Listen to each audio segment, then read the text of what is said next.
we're kind of in control of how valuable our assets are. So if you bought into a neighborhood, you can't automatically expect it to be valuable. You have to put in some time to add value to the community, and then that would add value to it. But if you're just buying just to flip, those days are kind of dwindling down. Now it's time to kind of add value to the platform and bring your talent to the platform.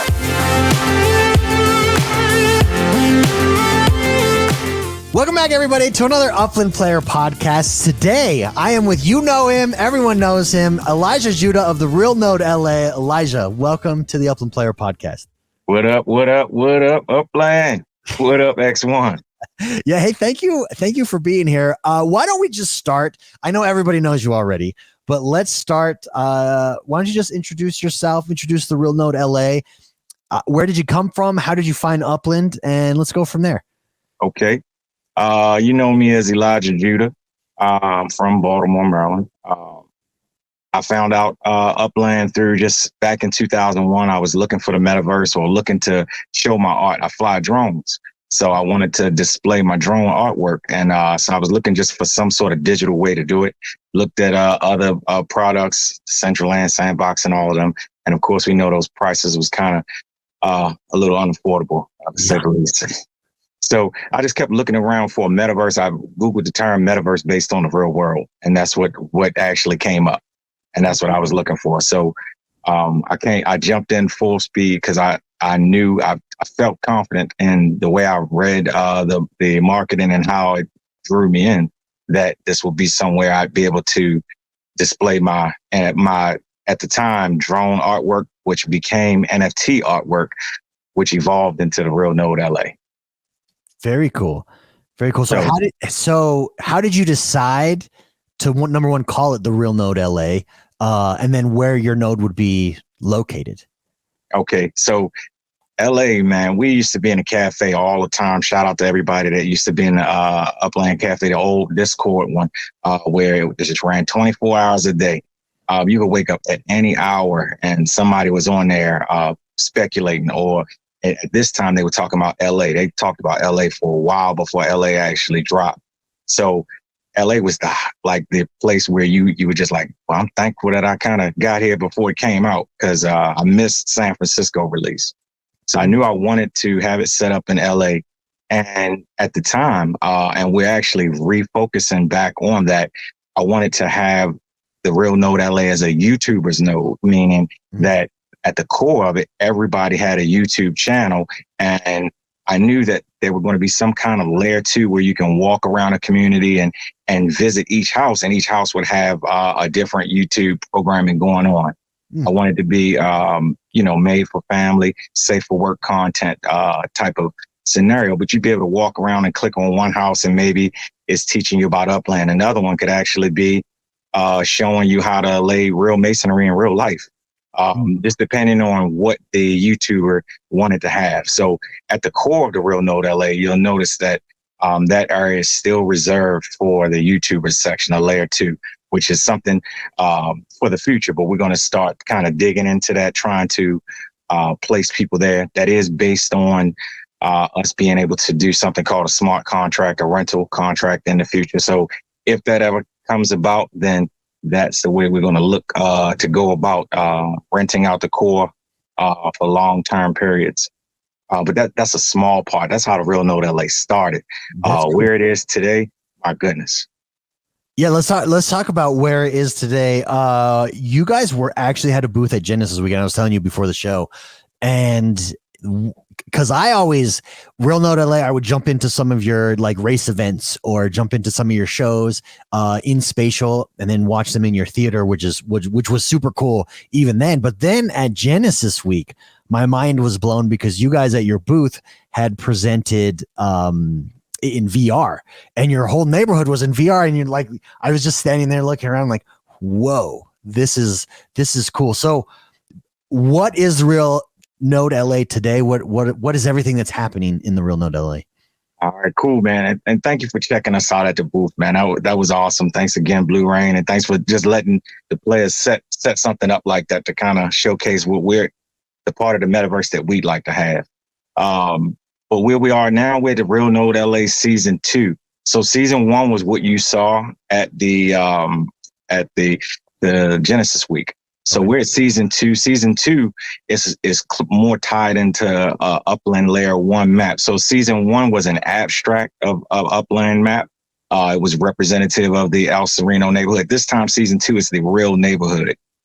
We got some people to help us out. Shout out to Land for Land and Moon Unit and people like that helping us out with that. But we were able to get the actual map of El Sereno downloaded. And then with that, I took it into Unity and published an actual, play area, published it through another hosting platform. I'm sorry, can you hear me? Yep, you're good. You're good. Okay. So now in season 2, you're able to walk around El Sereno, the layer, which is based on the Upland Layer 1 map. It has the actual properties from the Upland map. We have a mall there that's being built. The mall, you can actually spend UPIX. So we had to connect Upland's API to be a part of the Upland Developers Network. So on our website, there's a shop where you can actually send your UPIX there, and you're sending it kind of into the layer 2. You can buy real bucks and actually move that around and buy 3D objects, and it's a game token.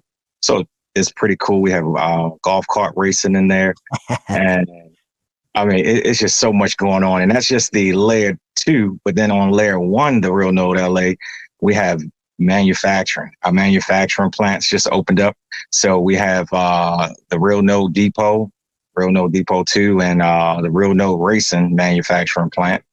So we have things going on. I wanted to show you some objects that we had made for us. We submitted to be manufactured. There is some racetrack accessories. Oh, speaking of racetrack, the Real Node LA, the Ithaca Run race course just got finished. It just finished building. So it's about to be activated. You'll be able to, and here's how it all ties together. You'll be able to race at the Ithaca Run race course while racing past 3D objects that you could have purchased, either in layer 1 or layer 2, depending on how you got them. But you'll be able to race past these 3D objects that are manufactured in layer 1, but we can actually, with the ETH bridge, we'll be able to take them out and set them on OpenSea and sell them in other ways. So it's so much going on over there, just constantly. Yeah, that's exciting. I like that you're calling it season 1, season 2. Explain the seasons. So the seasons show the variations of the technology that we implement and the platform that we utilize to host our layer 2. Layer 1 is always in Upland, and however layer 1 in Upland goes, that's where we get our information from to represent in layer 2. But season 2 is based on Unity, developing more heavily in Unity and actually the actual map of Upland. Season 3, we're going to be working in Unreal Engine. Oh, very cool. So we're going to be constantly changing as technology becomes available. One person in the Upland developer network said it best, is that you can control the experience. So as you click on the property, season 1 may come up, or you may be in season 3 when you click on the property. It just depends on at the time, but that's what's cool about the super app. Yeah, that's excellent. Let's talk about your experience in the UDN. You just quoted someone in the UDN about you can control the experience. I remember when you first dropped, the Real Node LA was one of the first UDN approvals that we had, one of the first purple dots on the map. Now there's a bunch of them. But what was that like? And from where you guys started there to where you are now, I mean, you can see the progress is huge. So what has it been like, your UDN experience? And it's been a whole lot. First, shout out to Marcho from Upland. Marcho been a whole lot of help. Shout out to Digi. Digi been a lifesaver. So it's been a lot of, I've had help along the way. I'm not a developer. I didn't come into Upland to develop. I just wanted to make drone photos, but it turns out I had to really get the experience I was looking for. I had to build it myself, and I'm cool with that. It was just, you had to pull your sleeves up and learn. Yeah. You had to learn how to script, or at least paste the script into a, into a notepad and then upload that into your website. But you had to learn how to do some things. So it's been a learning process, but it's been a good, exhilarating, awakening learning process. I enjoyed it. Yeah, you mentioned you're not a developer. So what would you say? Let's say I'm a player. I'm sure there's a player watching this right now who is like, man, the Real Node LA, super inspired by what they're doing. I have these ideas. I'm just not a developer. What is your advice or tips for someone like that? Somebody like that, I would just say, if you want, whatever you want to build in Upland, A, don't let anybody tell you can't do it. B, I'll say pray and put your best foot forward and actually do it little by little. If you want to, if you know you're not a developer, but you still want to have a node that's popping, you're gonna have to put in some work. And that's going to mean if you can't develop, maybe you can network and meet somebody that can develop. And then maybe talk to them, maybe send them a couple of NFT properties in exchange for them to develop something for you. Start off small, but certainly don't give up on it, because there's plenty of room for this super app to really have. I can see Upland having purple, all kind of dots on every single property. Then you're really going to be localized to the area that you're familiar with. Yeah, no, 100%. Absolutely. Where do you get so you jumped in originally for drone footage, and look at where you're at today. Like, that's the super cool evolution. What's driving you? Well, I do enjoy playing with the NFT asset platform. Some people call it the Upland game. I don't really call it a game. I don't put this type of money into games or this type of time. So it's more of a platform that helps me manage my assets, the NFT assets that we get. So I like to look at it in that sense. So that kind of drives me to, we're kind of in control of how valuable our assets are. So if you bought into a neighborhood, you can't automatically expect it to be valuable. You have to put in some time to add value to the community, and then that would add value to it. But if you're just buying just to flip, those days are kind of dwindling down. Now it's time to kind of add value to the platform and bring your talent to the platform. And that's what we're kind of telling some of the community members over in Real Node LA. I reached out to them because they have some people just got some nice trackside properties.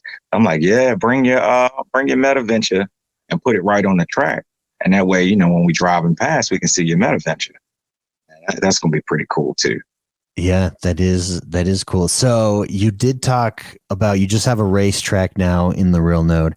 What, outside of the node itself, are you really into racing? What is your, I would say, outside of node building and working on the Real Node LA, what's your number one activity in Upland? In Upland, I like my favorite thing to do in Upland is the immersive experiences. As far as being able to see the different, have you seen any of the Upland assets with the VR glasses on? Shout out to y'all designers. They took some time. Just the Spark chest alone looks wild with VR, VR glasses on, because you're looking at it from different angles and such. So just being immersed. I even talked to someone from Nowhere.io reached out to me to ask, how can they, kind of bump things up a little bit. And we were talking about developing more, with VR intentions and things like that. So they're looking into, possibly, I suggested they add an app in the Quest so that when we're in the cafes, if we're in the Upland cafes, if Nowhere.io has an app in the Oculus Quest, then the Oculus Quest users can get to the cafe through the glasses. So when you're having something in the Upland cafe, we were just going through the alternative option if that's how it goes. Yeah. That's super cool. And you guys, like I said, what you guys did with the VR was my first experience of VR in Upland. I've not yet seen the assets. I'll have to check those out. That sounds cool.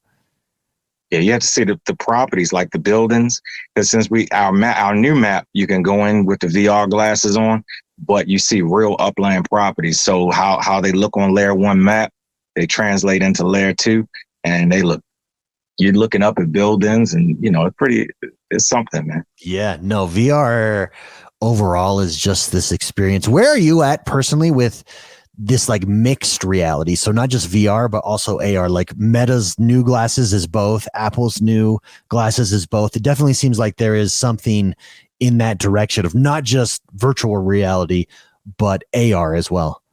Oh man, and Real Note LA is there too, man. We remember I said we trying to keep stay on top of technology. So Upland is, this already, but I'm just saying Upland is a part of the OMA 3 Alliance, and Super Worlds is a part of the OMA 3 Alliance. So I was talking to the creators over at Super Worlds about tying Upland into Super Worlds, and they're very familiar with Upland, and they're excited to see how I'm gonna bring.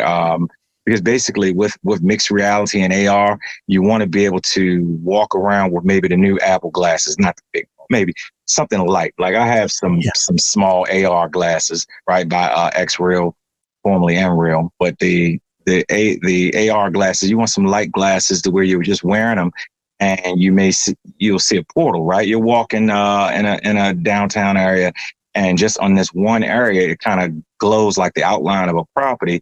You walk up and there's a portal, and you peek your head in, and you see that there's a whole nother world in there.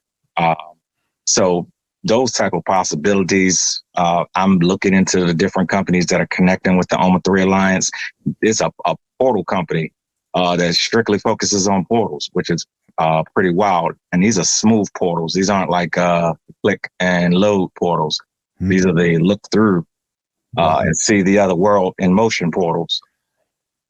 Yeah, that sounds interesting. Yeah, can you imagine where we're at in 10 years? Like with all of that stuff, it's crazy the speed at which that technology is advancing. You've mentioned the super app a couple of times. You mentioned Metaverse. Tell me what the super app is to you, and then also what the Metaverse is to you. Okay. The super app is that one app that you kind of click on that you can handle most of your tasks through. Kind of like how, I hate to say this, but kind of like how Google is almost like not a super app, but it's a super search engine. So whereas Upland would be that super resource where if you tapped into it, you should be able to shop in Upland, like shop for real stuff based on the location. So we should have real businesses in there. Medical, you can bring medicine into Upland, whereas if you click on a property, it brings up a licensed medical practitioner that can do a virtual screening of you. Not anything too heavy, but pretty much like a face-to-face, kind of like we're doing, in order to get some sort of referral. So I'm looking to see much more mature experiences come into Upland. Some gamification, but in addition to mature experiences, not adult, but mature, like medical, clothing, food, resource, things like that. Yes. So is that what your focus is with the mall in the Real Note LA? We have a business center in the Real Note LA. We have a business district just to the right of the Ithaca Run. It's a big plot of properties, maybe 20 properties, kind of like a plaza.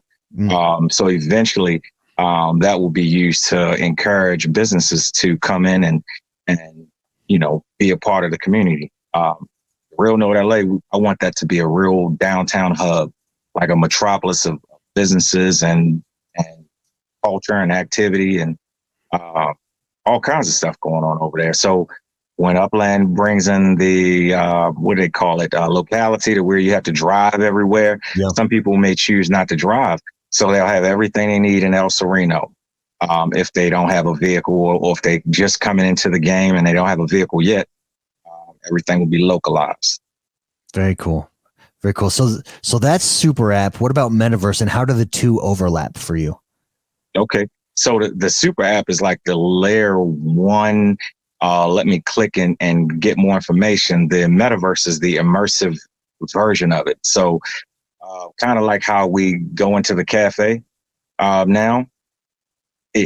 If I had a cafe, because I've used Nowhere before, you remember when you contacted me, you said check out Nowhere, and I checked it out, and quite a few people began developing spaces in nowhere just to get a feel for it. Sure. And so if I had a cafe over in the real node LA, it would be set up like how the cafe is now, but there'd be a door there or portal where if you click on it, you go outside. So I'd say basically, while we're in here for a while, we're having fun and laughing. Hey, let's go right out front for a minute and race golf carts down the street, type of scenario. So that's the more immersive metaverse, to where you're moving around within that realm. Very cool. How do you connect with other players? What's been your experience? Because I think that's one thing that it's scary online. You're connect. I don't know you. This is scary. Are they going to judge me? What are they going to think? What's your advice there, and what's been your experience with connecting with other players? As always, be private about your personal, non-public information. So, try not to give out too much information to where somebody can kind of hone in. But as far as reaching out to people, I like to use Discord, the Upland app sometimes, because that'll ping you in the text message. And then it's mostly Discord, Twitter, and the Upland app. All of them kind of work together as far as communicating and getting a message across. Mostly Discord. Discord is pretty instant. Like you can see the bulk of the community join the Discord. Yeah, absolutely. That's a great tool. So in going through this, Elijah, I think a good closing note is just to review, because again, I'm blown away from day one. The real node just dropped. I remember announcing it and taking a look to what it is today, to what it was at Genesis Week, to what it is today, and everything that's happening there. It's just grown so much. And so I think for anyone watching this, the one or two top three things you've learned in this throughout this experience, what are they? Okay. Top three things. I gotta say it, love and trust God with all your heart. B, and the number two thing will be, move right in the space, because it's a metaverse space. So if you have funny intentions, they'll come to the surface fast, and people will see what you're up to. So just try to have good intentions when you make moves. And the third thing, try your best to do what you say you're going to do. Well done. I mean, well said. I'm taking notes there. That's well said. Elijah, how can people find you? Where can they reach out to you? Where can they view and learn more about the Real Node LA? Hey, you can find us on the Upland map in El Sereno, right at the core of El Sereno. You'll see a purple dot there, or you can go to therealnode.com. You can check me out on Discord. I'm in Discord, and I'm in the Upland app. I have my chat enabled. Everybody, enable your chat. Yes. Number one tip, enable your chat. Makes it so much easier to contact you. Yep. So yeah, that's how you do it. Very good. Everyone will have all those links in the description below. So make sure you go check it out. Check out Elijah. Elijah, thank you so much for joining us today. Have very much always enjoyed talking to you, my friend. Thanks, man. I enjoyed it too, man. You're a good dude. Thanks for having me on. No. Shout out to you, Upland, Lizette, and everybody that's helping us out. Yeah, absolutely. Everybody, if you haven't yet, make sure you like this video and subscribe to this for more Upland Player podcasts. Also, let us know in the comments below, who should we talk to next? Have a great rest of your day, everybody, and we'll see you next time. Later.